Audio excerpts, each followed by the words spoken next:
generasi muda tuh merasakan sistem meritokrasi. Oh, jadi kalau kita ingin menjadi someone tuh harus teladan, harus kerja keras, harus ikhlas, harus soleh gitu kan. Nah, sehingga kalau sekarang, iya kan sekolah aja nggak bener gitu ya, umur dipaksakan harus nggak memenuhi jadi wapres. Can you imagine itu, Rafi? Demi Allah, itu aja yang saya ngeri dengan rezim sekarang itu. Negara kita tuh lagi tidak baik-baik saja. Dan padahal saya dengan sengaja, mari siapa yang bisa berdebat dengan saya dengan data-data itu semua data official dari pemerintah maupun Bank Dunia, yang nggak ada yang bisa membantah gitu.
Sesungguhnya kalau kita ikhlas, serius negara kita tuh lagi tidak baik-baik saja. Dan padahal saya dengan sengaja, mari siapa yang bisa berdebat dengan saya dengan data-data itu semua data official dari pemerintah maupun Bank Dunia, yang nggak ada yang bisa membantah gitu.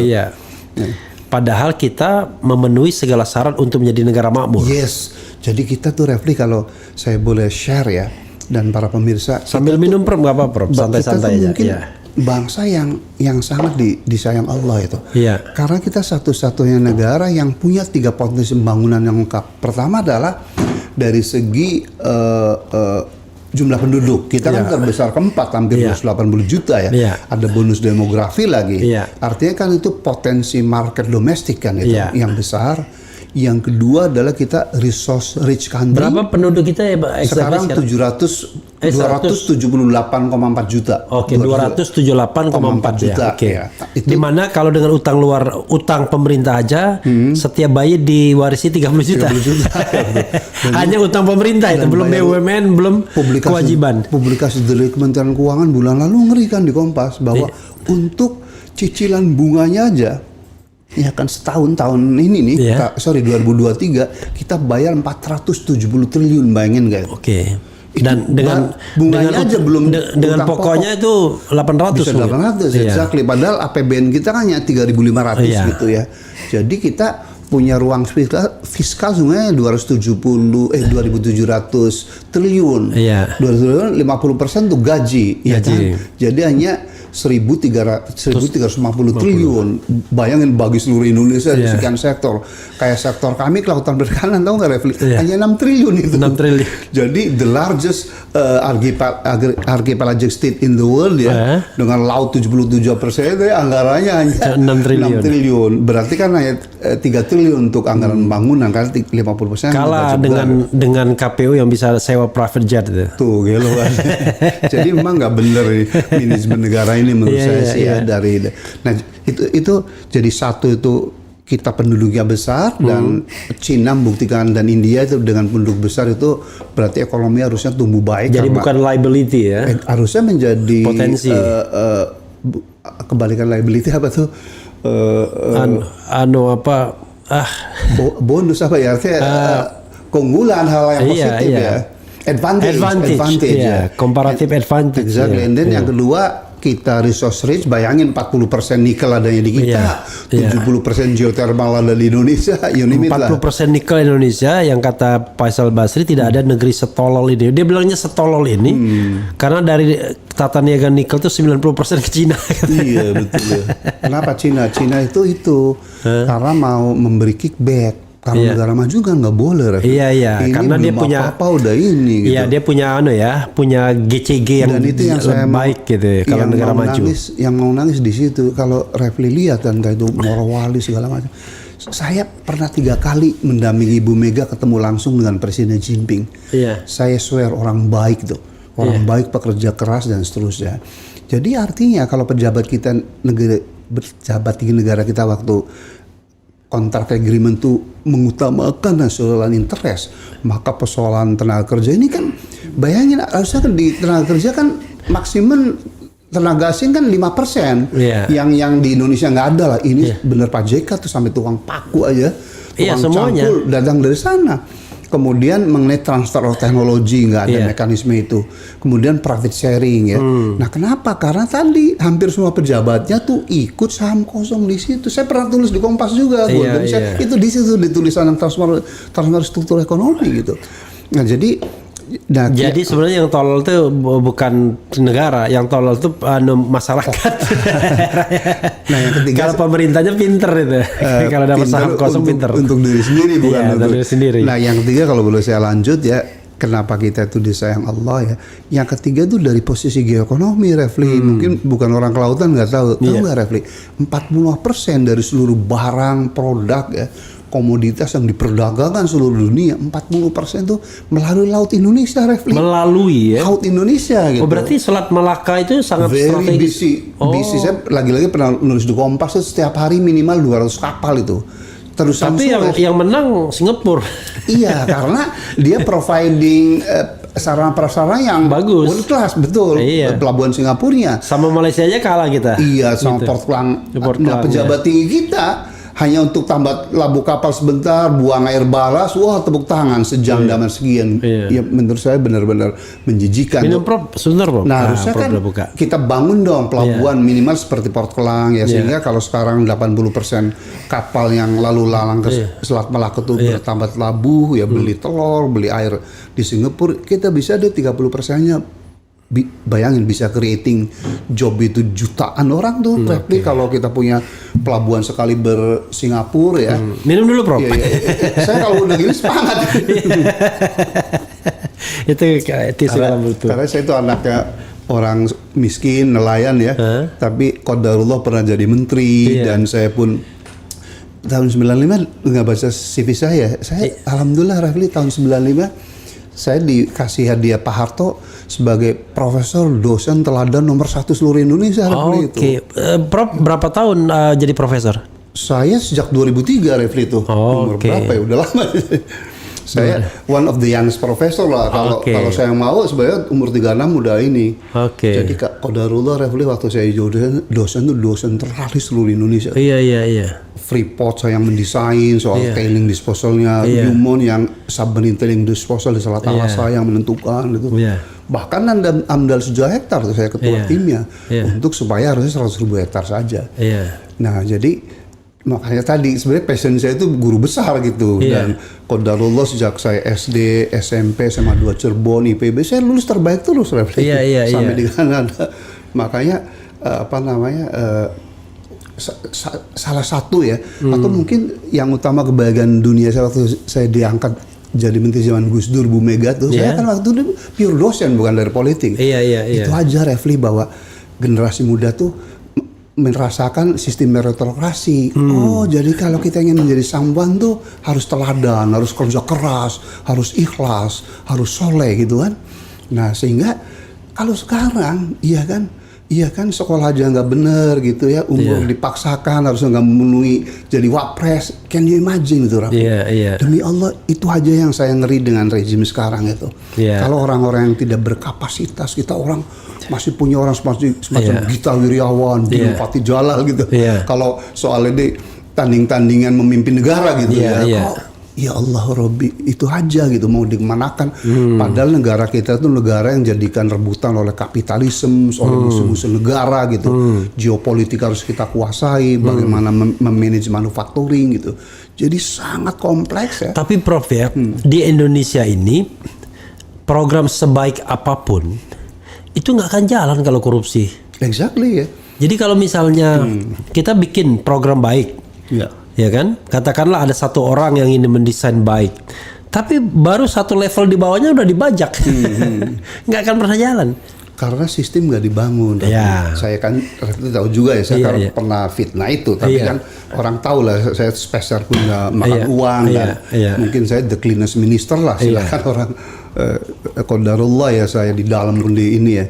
Itu kan bagian dari musuh-musuh negara Indonesia yang nggak ingin orang capable ya, orang yang relatif ikhlas macam kita itu diberi amanah kan. Cuman saya korupsi itu intinya kemunafikan, Refli. Kalau saya renungi ya, di pencegahannya dan di penindakannya. Kalau di pencegahannya, Refli, mohon maaf ya, harusnya kita lakukan 3 hal secara paralel. Pertama adalah stop kemunafikan, yaitu gaji presiden, menteri itu terlalu rendah, terlalu munafik ya. Karena bayangkan menteri hanya 25 juta, presiden 15 juta, kalah sama komisaris BUMN yang staff dia. Yes, exactly. Saya punya misalnya katakanlah Pratikno tuh, dia punya staff khusus tuh di Pertamina udah hampir 10 tahun tuh. Betul.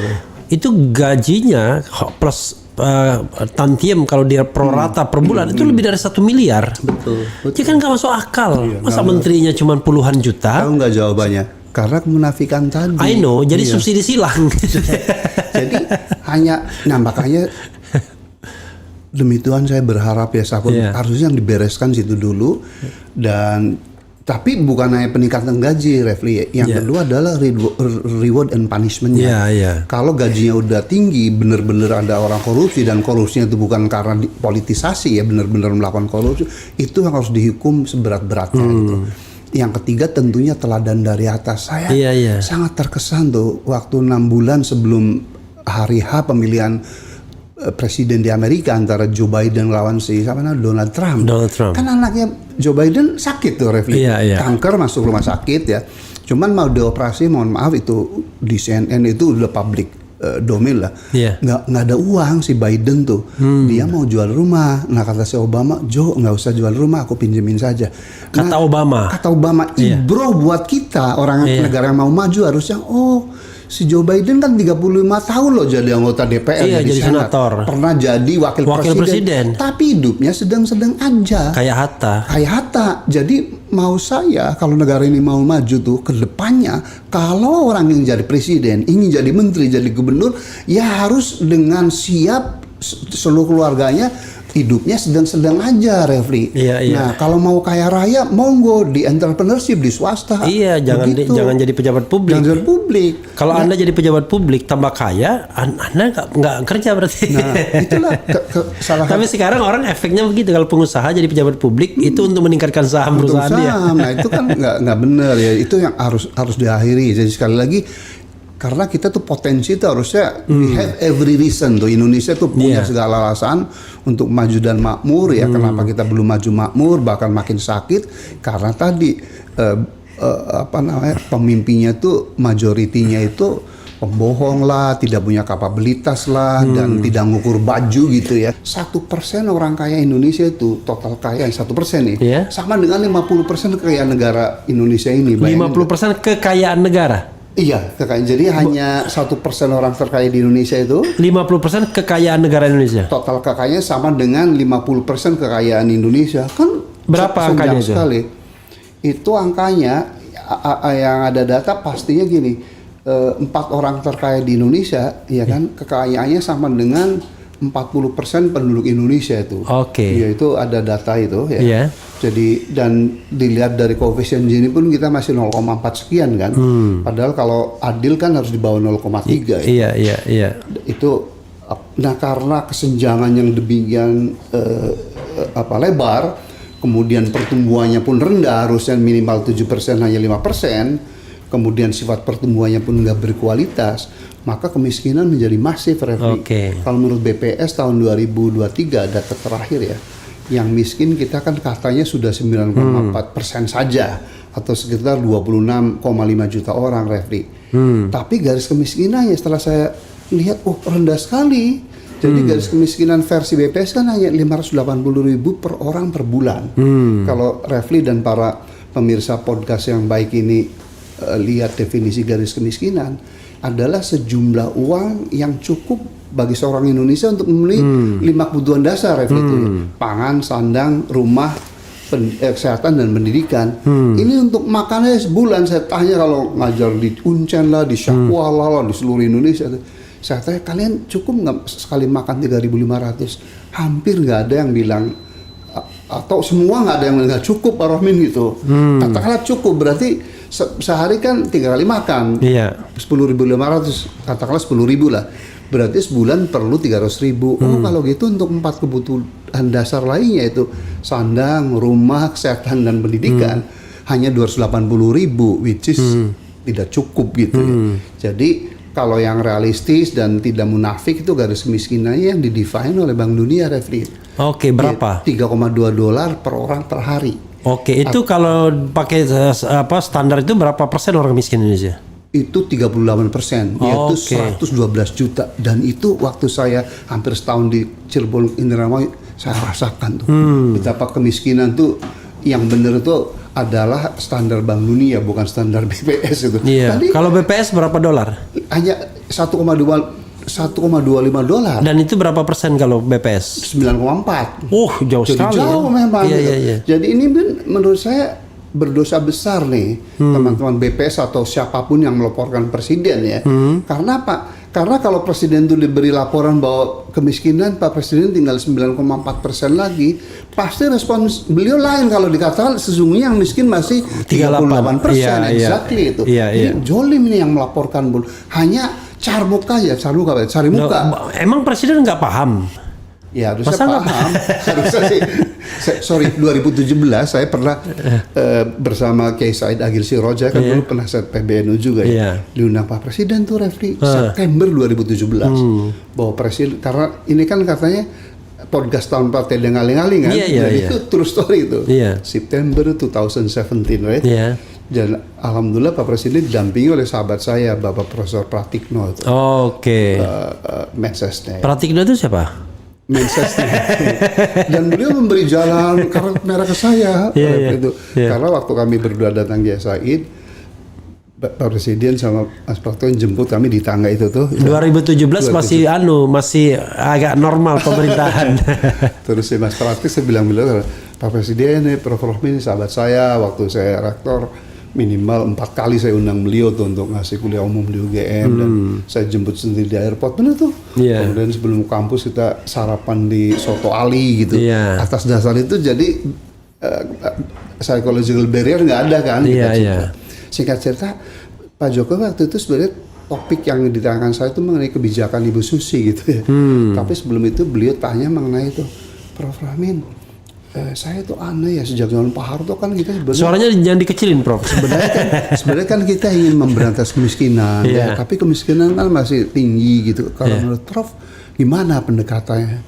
Saya jawabannya seperti kayak Nabi menaik sahabat tuh. Bapak Presiden lebih tahu, mungkin cuman menurut hemat hijau saya, mungkin pendekatannya harus dibalik, Pak Presiden. Maksudnya dibalik, kita harus sepakat dulu apa yang dimaksud dengan orang miskin gitu. Lalu saya cerita mengenai garis kemiskinan itu, antara garis kemiskinannya versi BPS dibandingkan si versi Bank Dunia gitu. Nah jadi Pak Presiden, kalau kita sepakat garis kemiskinan Bank Dunia, berarti kan setiap orang tuh harus spending gitu ya, minimal $96, Refli.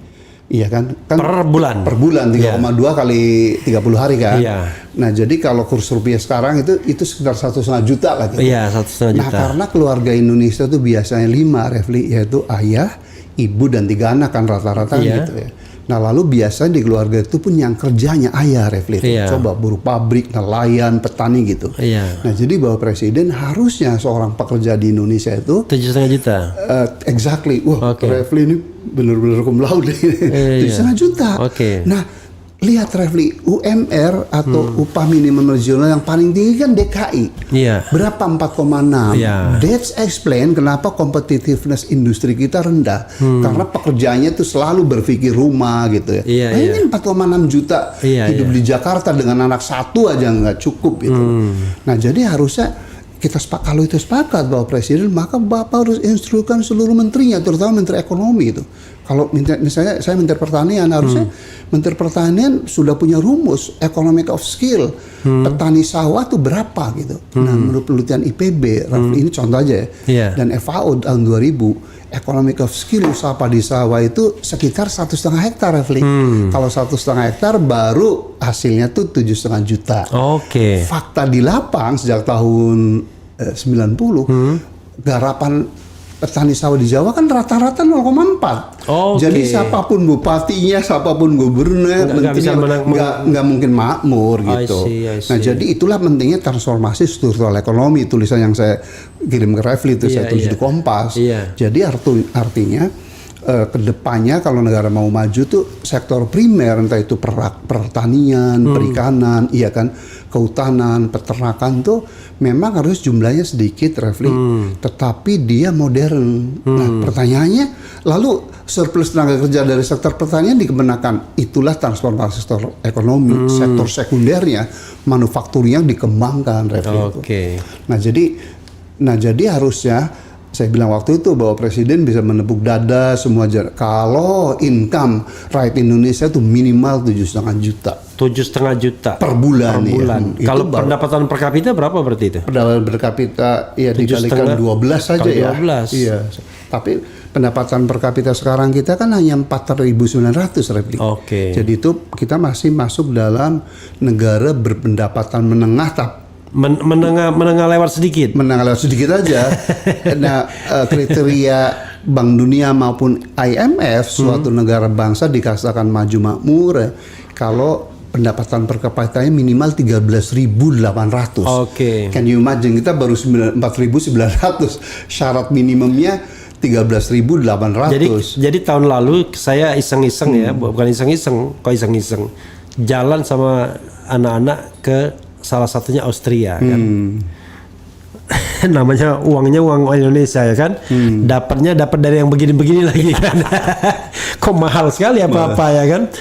Ternyata pendapatan per kapita mereka 50.000 wajar aja. Kita 10 kali lipat dari kita. Exactly ya. Jadi masih jauh panggang dari api dari segala macam kriteria. Tadi baru ekonomi loh, Refli.